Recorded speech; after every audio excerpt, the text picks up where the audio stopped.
बिस्मिल्लाहिर्रहमानिर्रहीम। अस्सलाम वालेकुम। आप देख रहे हैं फ़याज़ महमूद यूट्यूब चैनल। वज़ीर-ए-आज़म इमरान खान वज़ीर-ए-आज़म हाउस और पार्लियामेंट हमला केस में बाइज़्ज़त तौर पर बरी हुए, लेकिन हर कोई हैरान था कि इसकी वजूहात क्या है। आपको नहीं मालूम तो फिर आप इस वीडियो को देखते रहिए। हम आज आपको बता रहे हैं वो 17 वजूहात जो इमरान खान की बरियत का बाइस बनी।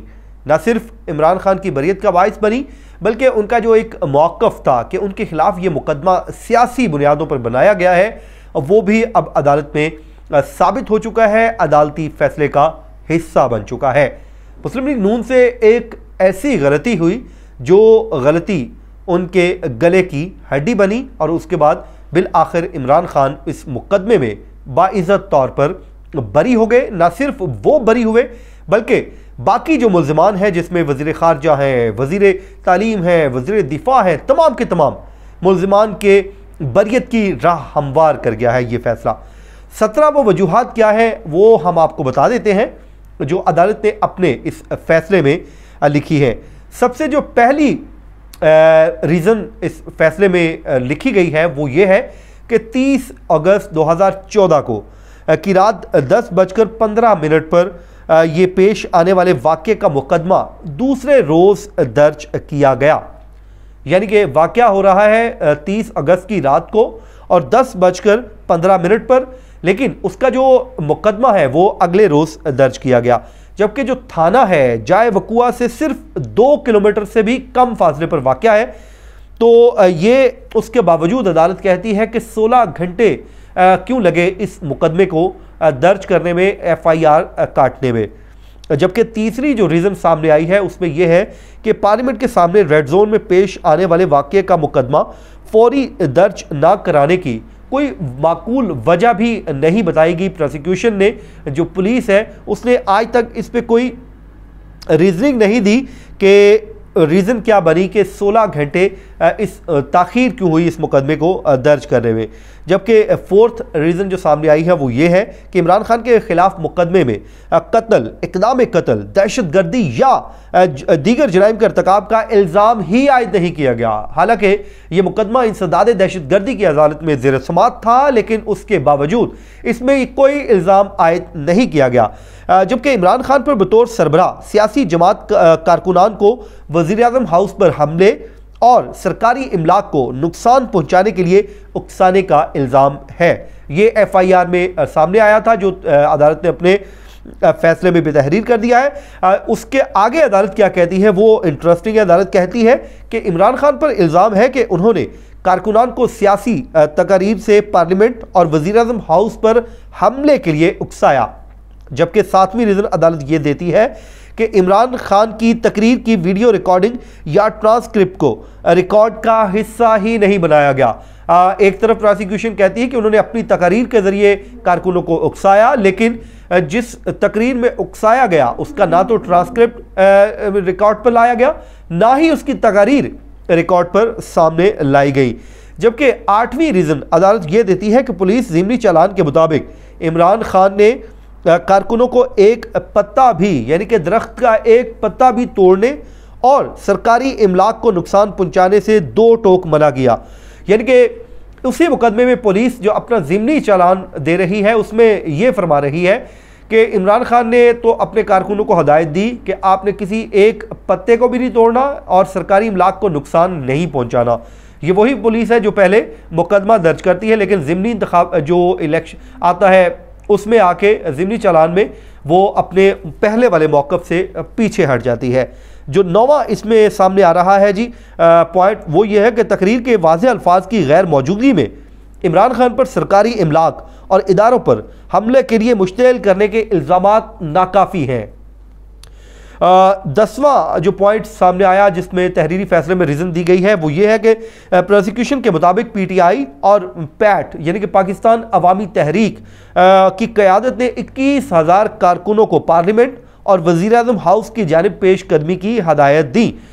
प्रोसिक्यूशन ने कहा कि ये दोनों सियासी जमातों ने ये 21,000 कारकुनों को पेशकदमी के लिए हदायत दी और साथ ही साथ ये भी कहा कि चंद वजूहात की बुनियाद पर वकूए का मुकदमा सिर्फ 131 यानी कि 131 लोगों पे दर्ज किया गया। 21,000 कारकुनों को वो हुक्म दे रहे हैं, लेकिन जब मुकदमा दर्ज करने की बारी आई तो 21,000 पे नहीं बल्कि सिर्फ 131 मुल्ज़मान को, और भी अदालत ये भी कहती है कि जिसमें चंद वजूहात की बुनियाद पर ये सिर्फ 131 मुल्ज़मान को नामजद किया गया, जबकि मुल्ज़मान के खिलाफ ख़ास जुर्म के तहत नहीं बल्कि अमूमी नौइयत के मुकदमात दर्ज कर दिए गए। आमतौर पे यही होता है कि उसमें आइडेंटिफाई करना होता है कि ये जुर्म हुआ है, कत्ल हुआ है, या कोई दहशत गर्दी हुई है, या कोई और प्रॉब्लम हुई है, तो जिसकी नौइयत ये है। नौइयत नहीं बताई गई बल्कि एक अमूमी नौइयत का मुकदमा दर्ज कर दिया गया, जिसमें 21,000 में से सिर्फ 131 लोगों को नामजद कर दिया गया।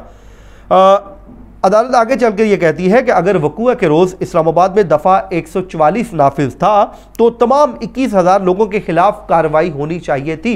यानी कि उस टाइम मुस्लिम लीग नून ने, उनकी हुकूमत थी, उन्होंने 131 लोगों के खिलाफ तो कार्रवाई के लिए मुकदमा दर्ज करवाया, लेकिन 21,000 लोगों के ऊपर मुकदमा दर्ज नहीं करवाया क्योंकि 144 नाफिज थी। तो अदालत ये कहती है कि फिर उन तमाम लोगों पर कार्रवाई होनी चाहिए थी, जो कि नहीं की गई।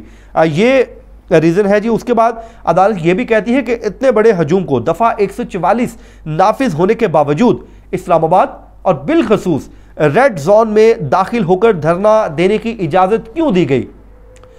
यानी कि 144 लगी हुई है, लेकिन उसके बावजूद इतने बड़े हजूम को धरना देने की इजाज़त दे दी गई, और वो भी रेड जोन के एरिया में आए और वो आकर बैठ गए।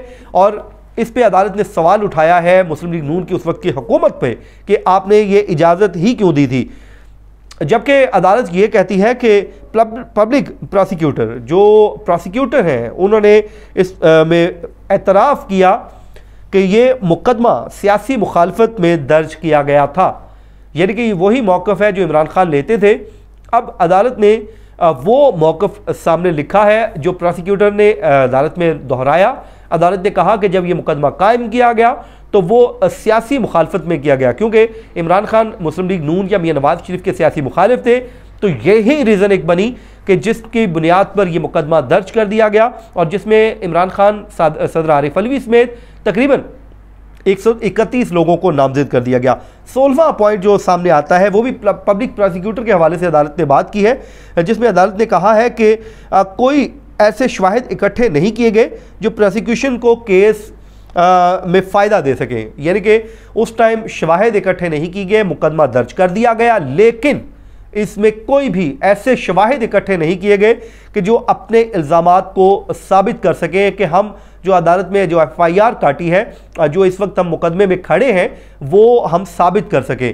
प्रोसिक्यूशन ने ही खुद ही कह दिया कि पब्लिक प्रोसिक्यूटर ने कहा कि इमरान खान के खिलाफ केस मजीद चलाना कीमती अदालती वक्त को ज़ाया करने के मुतरादिफ होगा।